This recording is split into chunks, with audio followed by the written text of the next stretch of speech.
Hello and welcome to my YouTube channel.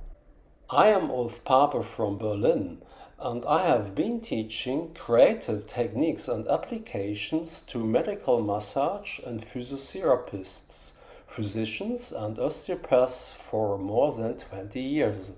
On this channel you can find a variety of free of charge tutorials in different languages. If you like my channel, please subscribe. This particular tutorial is about shoulder blade sliding in the lateral position. She is lying on her side on the bench with her legs bent. You have put one leg up on the bench to prevent her from tipping forward.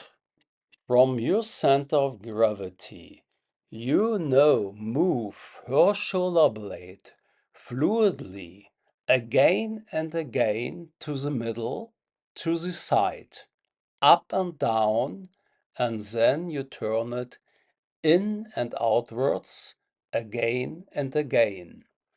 So much for this tutorial. Keep practicing the technique until you can do it easily with your eyes closed. On this basic, you can learn complex follow-up techniques with little effort.